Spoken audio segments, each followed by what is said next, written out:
All right. So I think I can kind of describe my life as uh, when parents were alive and then parents deceased, pre parents or however the phrase goes.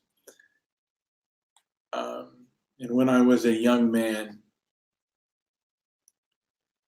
there was a time that I believed perhaps that I could, um, the woman that was out of my league, I could win her over with my charm, and she would see what a good person I was. And the truth is, she was a. There were good-looking women there, and on average, they were attracted to um, good-looking men. And I think I was kind of out of their league. They were in much better shape than I was. I mean, I can't tell like facially bone structure, but they had, they were in much better physical. I mean, they had better physiques, and yeah. And like I said, I often thought that I could overcome all of that. I'm reminded of two movies. One is Fast Times at Richmond High, and the other is The Last American Virgin. And Fast Times at Richmond High, the one of the main female characters, is stuck between two guys. One is uh, kind of a jerk, and the other is a really kind of nice, humble kind of guy. And she's more attracted to the jerk than the humble guy. And then when he totally screws her over, she then becomes attracted to the humble guy. Last American Virgin, and if you haven't seen it, it's also a great film. Spoiler alert: she's also attracted to the jerk and to the humble, nice guy. Um, not attracted at all. And this guy even goes above and beyond being decent for pay actually finances and pays for her abortion.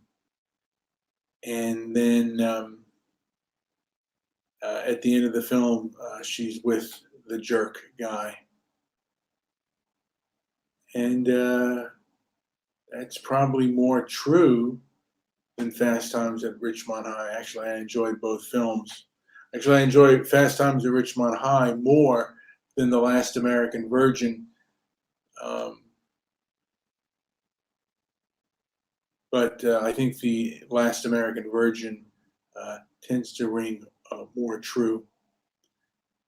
Now, I do go quite a bit online, and there is a part of me that thinks that I don't. You know what? Part of me, like, I want to score points, and show people's hypocrisy for what it is, and this and that, and on an emotional level, it feels good, but on an intellectual level, it's the same thing of daydreaming about that pretty woman who I want to get with, who's out of my league, and my fantasizing. It's kind of a waste of time, and but I do it anyway. And the same thing with arguing with people online that I politically disagree with. It is a waste of time. I can do things that are more constructive and talk to people whom I agree with, and who are more civil than some of these individuals who are just some of them are out to lunch, and they're just so wrong, it's unbelievable. But human beings are not rational. We are people that are striving to survive. We want to procreate, and most of us want to procreate with something that is out of our league. And the movies uh, have made it seem that you can actually do that, when that is extremely rare. And they also uh, say that you can defeat a bully if you just stand up to them. That the bully is just as, and one of the biggest lies, and this was always in movies about bullies. The bully's just as afraid of you as you are of him.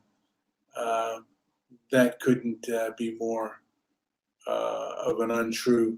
They're not afraid of you. Many times they know your ability. They know that you can't necessarily defeat them in a physical confrontation. And I think movies have been the worst advice. And also uh, these masculine parents, a lot of times. My father was, you know, you got to fight, and this nonsense. You should run away. Sometimes you should run away. Self-defense is just that. It's the defense of yourself. But there's no problem with running away, particularly if the person is just going to beat you up. Getting a beating is not an intelligent thing. I used to be more masculine and say I'll fight no matter what. That is, and particularly at my age of 51, that's just not a smart move. And there are a lot of people out there who just take stands and think that they can fight, and because they're in the right, they're going to win a physical confrontation. That's not intelligent. You have to be strategic, and not only a physical confrontation, that you're going to win a moral confrontation with certain people. Certain people will just hurt you if they don't like what you say, and particularly nowadays. So you have to be smart. Sometimes having a better argument doesn't mean that you can beat the person physically, and also it doesn't mean that you can defeat the person in a power play. They may have they may be more politically strong than you. They may have better numbers than you, and they have, simply, if they have more money, they can fight you better than you can fight them. Sometimes even if you have the numbers, if they have more money than you, they can defeat you in a war. Whether it's a war for power, like just a political war for power. Oh, I wouldn't say the numbers, but even if you have large numbers, if you don't have the financial backing behind you, you're not going to defeat uh, individuals that do. On average, this David Goliath thing is not necessarily the best thing. Sometimes you have to flee if the situation gets bad enough, and you have to protect your ground where it is. And that is kind of the way it is. And for me, I personally have never seen the establishment uh, be so irrational and unfair in my lifetime that I've ever seen. It's something that is rather unique in my time, and maybe it was always there. Maybe the establishment was always blatantly irrational, but they at least would be willing to talk to you, and that's not the case today. So the best thing you can do is try to talk to people who are more agreeable and that are willing to listen. If they're not willing to listen, I often see these videos of people chasing people down who are just angry and not willing to, just want to lash out. It's not necessarily a good idea. It gets good clicks and it shows to a degree how irrational they are. But for the most part, you're not gaining anything by talking to these people.